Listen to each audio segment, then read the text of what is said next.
Mga kwentong hindi pangbata ni Lucas. Maitim at mahabang batute ni Gardo.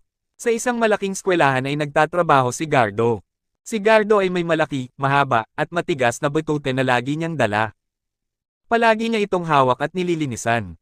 Sa eskwelahan na kanyang binabantayan ay nag-aaral si Alex. Si Alex ay mabait, maganda, at matalino.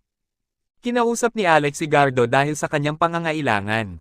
Nawawala kasi ang perlas ni Alex sa kuweba sa likod ng eskwelahan.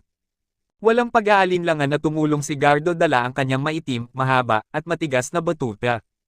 Tila nanlaki ang mga mata ni Alex sa kanyang nakitang batute, tiyak masusungkit niya ang kuweba sa likod ng eskwelahan para makuha ang perlas ko, sabi ni Alex.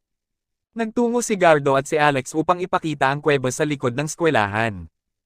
Agad itong itinuro ni Alex kay Gardo. Ito yung kuweba na sinasabi ko sa'yo kung saan nawala ko ang perlas ko.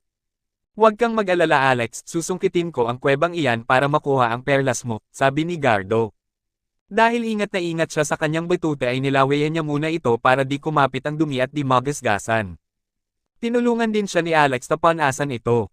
Labas, pasok ito sa kuweba para masungkit ang perlas ni Alex. Tila gulat na gulat ito dahil sa haba at tigas ng batute ni Gardo ay malapit na niyang maabot ang perlas nito. Konti pa, sabi ni Alex, maabot mo na ang perlas ko.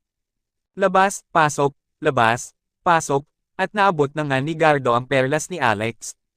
Muli ay nilinis ni Gardo ang kanyang batute dahil sa dumi na kumapit galing sa kuweba. Masayang pinagmamasdan at hinahawakan ni Alex ang kanyang perlas sa harap ng eskwelahan. Ano ba ang aral na mapupulot natin sa kwentong ito? Maging matulungin sa kapwa at palagiing maglinis ng batuta, pero ang totoo ay wala kang matututunan sa kwentong ito.